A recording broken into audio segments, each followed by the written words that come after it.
To avoid a loveless arranged marriage, I ran away from home and ended up scavenging a roommate under a bridge, a struggling live streamer who was just as down on her luck as I was. She always bragged about being the daughter of the richest man in the city, so I played along, claiming I was the Prince of New York, heir to a billion-dollar empire. We squeezed into a 500-square-foot basement apartment, splitting a single pack of ramen noodles, swearing to fight this screwed-up destiny together. But time was up. My family had issued the final ultimatum: come back and marry the girl, or be cut off forever. We decided to show our cards to each other, bring our destitute partner home, and discussed those snobbish elders. Before leaving, I pulled out my black card. Actually, I really am a billionaire heir. Come home with me. No one will dare touch you. She pulled out a property deed. Actually, I'm a Sinclair heiress. Come home with me. My dad listens to me. The result? She slapped my black card onto the ramen cup to seal the lid, and I used her property deed as a coaster for my beer. We held each other and cried, both convinced the other was delusional from stress. For this desperate love, I steel my heart. Even if they broke my legs, I would never let go of this crazy girl's hand. The light bulb in the rental flickered with an ominous buzz. On the table, a cup of spicy ramen steamed. Our last supper. Ava Sinclair sniffled, picking up the only soft-boiled egg and dropping it into my bowl. Caleb, eat up. Tomorrow at my place, they might not even give you a glass of water. Her eyes were red and puffy. I looked at that egg, feeling a lump in my throat, so painful I could hardly swallow. 10 minutes ago, my burner phone, which only had 5 contacts, rang. It was Henderson, the family butler, his voice icy. Mr. Sterling, your father says you must return to the estate by 8:00 p.m. tomorrow to meet Miss Sinclair. Otherwise, all accounts remain frozen, and you are no longer Sterling. I hung up, only to find Ava hiding in the bathroom, begging in her phone. Dad, I won't marry that playboy wastrel. I have a boyfriend. Please, just don't hurt him. I'll bring him home tomorrow, so you can see him. We were like 2 lambs being led to slaughter, sacrificed on the altar of family interests. I didn't want her to know how scared I was. I reached into my pocket and touched the cold metal of the Centurion card. I'd swiped it when I ran away. It wasn't activated, but if I surrendered, this card could buy half of Manhattan. Ava, I slammed the black card on the table, trying to sound confident. I'm not actually poor. I am Caleb Sterling. This card has no limit. Tomorrow, we throw it in your dad's face and tell him to shut up. Ava paused, picking up the heavy titanium card. She examined it, then burst into a tearful laugh. Caleb, you idiot. Wiping her eyes, she peeled the backing off the card. It was a protective film I hadn't removed and slapped it over the hole in the ramen lid. This sticker is sturdy. Perfect, the lid wouldn't stay down. My heart seized. She didn't believe me. And why would she? I was wearing a $20 t-shirt from a discount site, living in a leaking basement. If I said I was the Prince of New York, even a dog wouldn't believe me. She thought I was role-playing to comfort her. All right, stop acting. Ava sniffled, digging a crumpled savings book from under her pillow. This is my secret stash. $3,000. I was going to buy a better camera for my stream. She shoved the book into my hand, her fingertips ice cold. If things go south tomorrow, take the money and run. Run as far as you can. I looked at the pitiful number, then at her hands, rough from manual labor, hidden under cheap press-on nails she'd filed herself to save money. I'm a grown man, but my nose stung with tears. She was a Sinclair heiress. I was the Sterling heir. To hell with these delusions. We were just 2 rats in the sewer, huddling together for warmth in a cruel world. I grabbed her hand and squeezed it tight. I'm not running. I gritted my teeth. Tomorrow, we go to your house. If your dad tries to force you to marry, we elope. The next morning, just as the sky turned gray, Ava dragged me out of bed and hauled me to 5th Avenue. I refused to go. Just breathing the air in those stores cost money.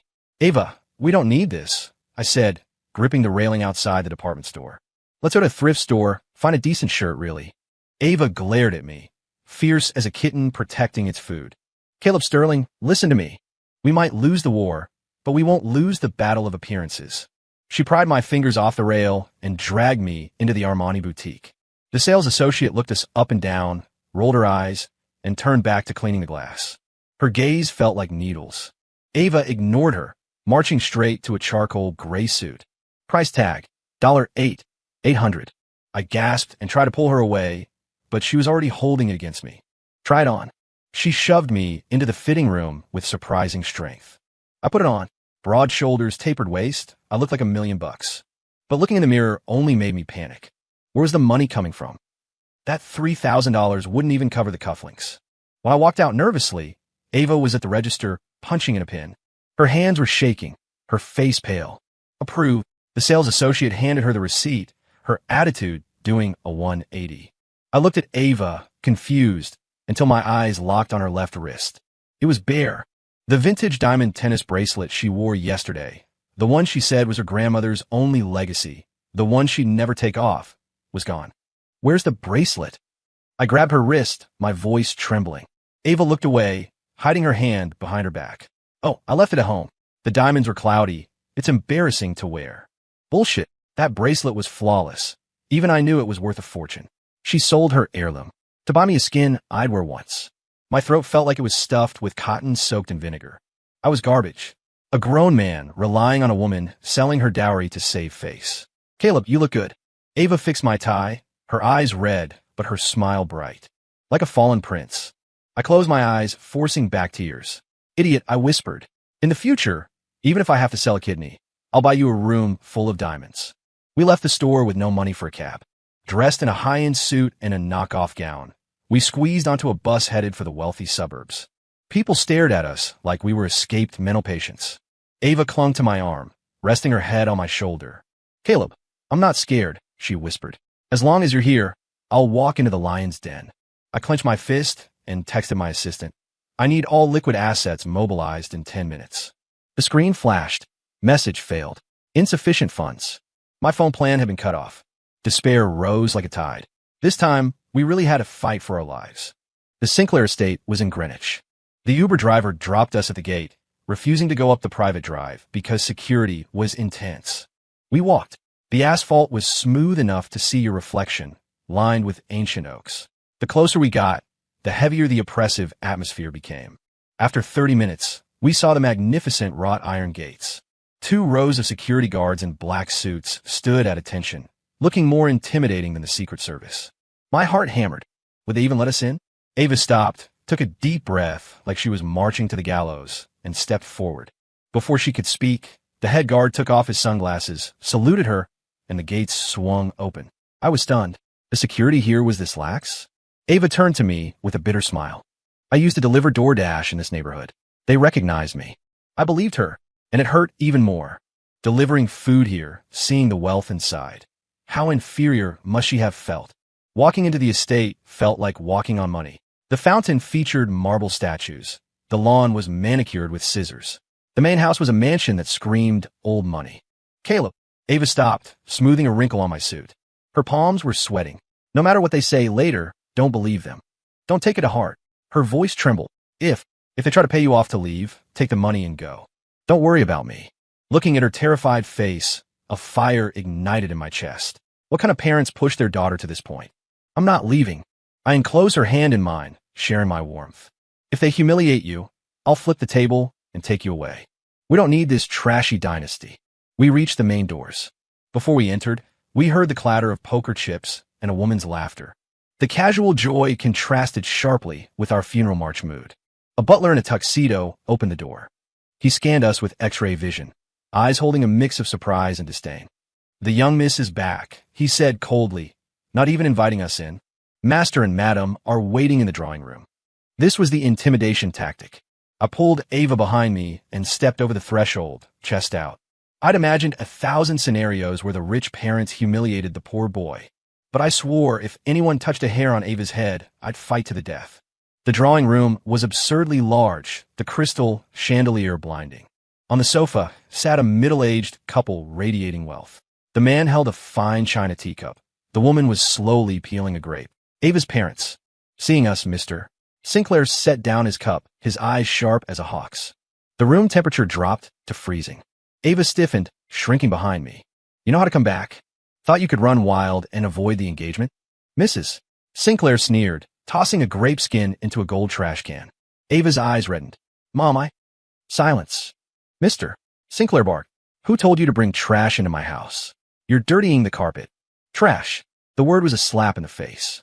But I didn't feel pain, only anger. Anger for Ava. This was her home. This was hell. I took a deep breath, stepping forward to shield the trembling Ava completely. Mr. and Mrs. Sinclair, I'm the one who abducted Ava. I met her father's murderous gaze. Direct your anger at me. Leave her out of it. Mr. Sinclair raised an eyebrow, seemingly surprised by my guts. But the disdain in his eyes grew. You? How will you support her? He pointed at my suit. With the clothes she paid for? Or with your non-existent career? Every word stomped on my insecurities. But I couldn't retreat. I have no money right now, I announced, my voice filling the hall. But I'm young, and I have hands. I won't let anyone, including you, force her into something she hates. As long as I breathe, no one treats her like a commodity for a merger. Big talk. Mr. Sinclair slammed the table, rattling the teacups. Without money, what is love? Will you pay with your life? Yes, I'll pay with my life. The blood rushed to my head. I didn't care anymore. I pulled out the black card, the one Ava had used as a noodle lid stopper. It still had a speck of dried soup on it. Slap. I slammed the card onto the priceless mahogany coffee table. There's 200 million on this card. I roared, eyes burning. It might not buy a bathroom in your eyes, but it's a down payment. As long as you cancel the marriage, my life belongs to the Sinclairs. I just want her freedom. Dead silence. Mr. and Mrs. Sinclair stared at the soup-stained black card with bizarre expressions, like they were looking at an alien, or try not to laugh until they burst. Ava tugged my jacket, crying, Caleb, are you crazy? It's just a sticker. It was over. I was a joke. But I kept my chin up, staring down her father. Mr. Sinclair picked up the card with 2 fingers. He held it to the light, then flicked it with a fingernail. Ding! The heavy metallic sound rang out. I swallowed, waiting for the storm. Would they mock me? Throw me out? The corner of Mr. Sinclair's mouth twitched. This sticker, he drawled, is very realistic. It even has a chip. Ava jumped in front of me. Dad, it's just a toy he bought. He has an active imagination. Don't hold it against him. She was frantic. I was more frantic. Why hide it now? Ava, don't be scared. It's real. Just as I was about to explain how to activate it, Mrs. Sinclair laughed. A chillingly benevolent laugh. All right. She waved her hand and actually poured me a cup of tea. Young man, you have ambition. Better than those trust fund kids who only know how to spend. I was confused. This wasn't the script. Where was the here's a check, get out? Mr. Sinclair dropped the killer aura, shifting into neighborly dad mode. Since that's the case, we won't be the villains. As long as you pass our test, the marriage arrangement can be discussed. A test? What test? I'll do anything. Mr. Sinclair glanced at me. The test is stay for dinner. That was it. I sat at the 5-meter-long dining table, suspicious. Servants brought out silver platters. I expected lobster. Instead, preserved vegetables. Just pickles and roots. In the center was a small plate of plain boiled cabbage. Mrs. Sinclair enthusiastically put a black, shriveled root in my bowl. Here, eat up. This is the best we have. I chewed. It was earthy, with a strange, pungent truffle aroma. But I felt only pity. These rich people were stingy. No wonder Ava ran away. They wouldn't even serve meat.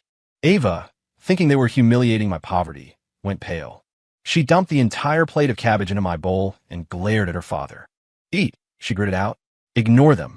I quietly moved half the cabbage back to her bowl. You eat too. You're too thin. I swore to myself, when I got my inheritance, we'd eat steak every night. After dinner, Mr. Sinclair called me into the study. I braced for the payoff attempt. Instead, he asked, if Ava had nothing, would you still marry her? Even if she were a beggar, I'd marry her. He stared at me for a full minute, then sighed, waving me out. Was that sympathy in his eyes? That night, I stayed in the guest room.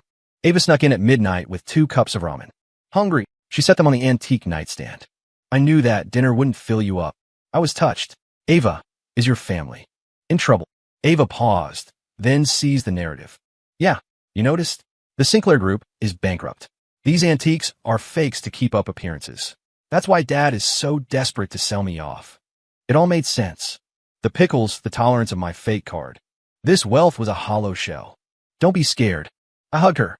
The marriage is definitely off then. It's a fire pit. Tomorrow, I'm taking you away. If all else fails, I'll go back to the Sterlings. Ava stiffened. Caleb, don't talk crazy. I know you're comforting me, but I believe you. She still thought I was bluffing. But I was serious. Even if the old man broke my legs, I'd take the hit for her. Outside the door, her parents were eavesdropping, shaking with silent laughter. That kid is funny. Mr. Sinclair whispered. That pickle was a vintage black truffle worth $2 grand a bite. And he called the Ming Dynasty vase a fake. The next morning, we escaped. Standing at the bottom of the hill, I took a deep breath. Ava, come home with me. My family is simpler, but my parents are nice. She nodded solemnly. As long as it's not under a bridge, I'm fine. I called an Uber, actually a beat-up sedan arranged by Henderson to look inconspicuous. We drove to the Upper East Side to a row of historic, pre-war brownstones. It looked old and weathered from the outside. Ava looked at the faded brick. Caleb, isn't this a historic district? Yeah, ancestral home. Never renovated. No elevator. Conditions are a bit rough. To a modern billionaire used to penthouses, this walk-up was primitive. Ava squeezed my hand. It's okay. I like the character. We stopped at Townhouse. No guards, just two old men playing chess on the stoop. Actually martial arts masters hired by my dad. Mom, I'm home. I called out as we entered the private garden. My mom was feeding koi fish, wearing a faded dress that was actually a vintage Chanel custom piece. Seeing Ava, her eyes lit up like high beams. Oh, is this the girl? She rushed over. So pretty. Better than the foe. I mean, my imagination. Ava bowed. Mrs.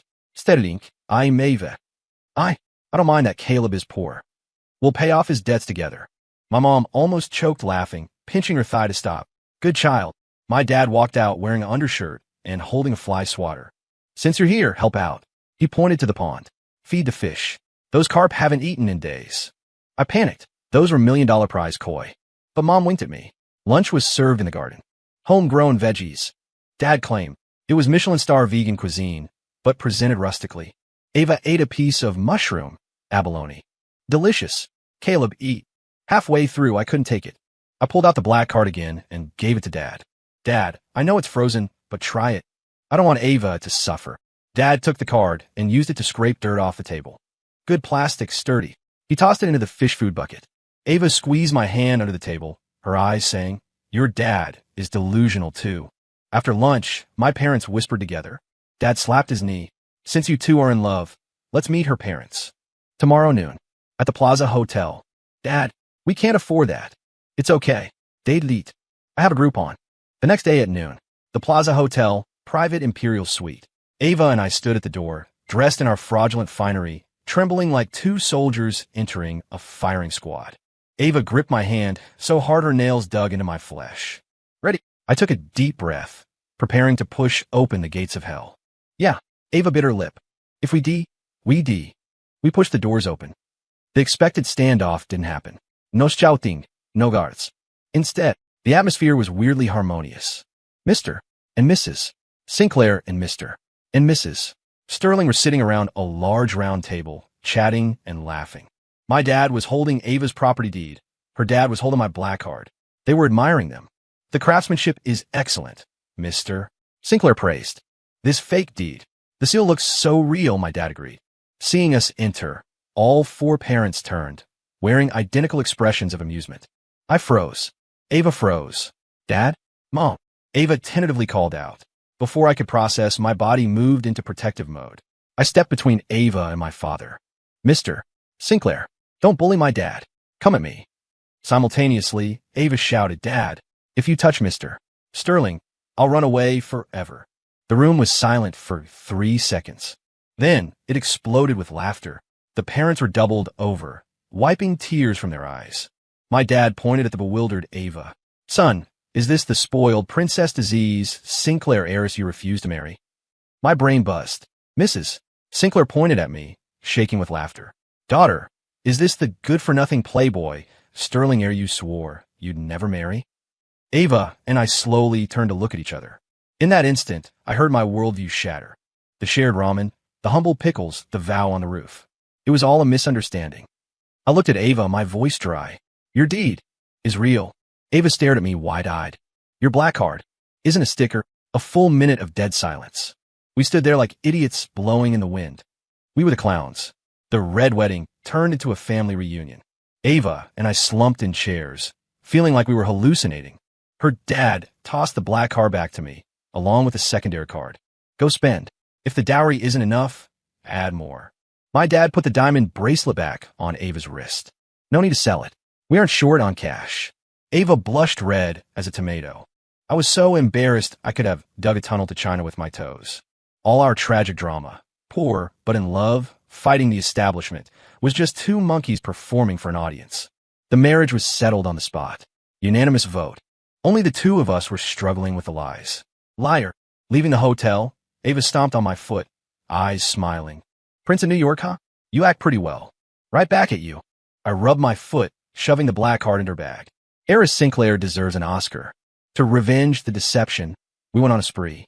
I bought out a floor of the department store. She bought the limited edition supercar I'd been eyeing. That afternoon, the city's GDP spiked. But when night fell, we didn't go to a Michelin restaurant. We drove the new supercar back to the leaking basement apartment. Surrounded by luxury shopping bags, Ava boiled water and made 2 cups of spicy ramen. This tastes right. She slurped the noodles, sighing with satisfaction. I sat opposite her, looking at this billionaire girl who loved instant noodles. My heart melted. Yeah, I drank the soup. Caviar pasta has no soul. This is the good stuff. We smiled at each other. In this tiny room, backed by billions, we finally found our true selves. 6 months later, the wedding of the century shocked the city. Headlines screamed, "Runaways find true love, the ultimate merger." The wedding was lavish, attended by every celebrity and tycoon. But at the ring exchange, there was a hiccup. When the officiant presented the multi-million-dollar pink diamond, I didn't take it. I pulled out a ring made from soda, Kintab. I'd made it that desperate night in the apartment, promising to replace it later. Ava, I knelt, holding the aluminum tab. I have plenty of diamond rings, but this ring is the only one in the world. It witnessed our courage to fight the world when we had nothing. Ava cried, ruining her makeup. She held out her hand, letting me slide the tab on her finger. The guests looked confused, wondering if the sterlings had gone broke. Only the 4 parents at the head table applauded with red eyes. Married life wasn't a boring fairy tale. We moved into a massive estate, but the staff soon realized the young couple had quirks. We liked to put cheap bamboo mats on the Italian leather sofas for airflow. We stockpiled discount eggs in the wine cellar for freshness. We even drove the supercar to the farmer's market to haggle over 50 cents with vendors. One night, I held Ava looking out at the city lights. "Wife," I asked, "if we hadn't run away and just did the arranged marriage, what would have happened?" Ava traced circles on my chest. We would have been polite, qualified business partners. She looked up, eyes shining. But we never would have known that the other person could love us so much even when we were down to our last dollar. I smiled and kissed her. By the way, Ava pushed me away suddenly. "Ribs are half off at the supermarket tomorrow. Did you set the alarm?" Set it. I rolled over, pinning her down. But before that, let's handle some important business. Outside, the moonlight was gentle. This was our love. Story complete part 2, mandatory separators.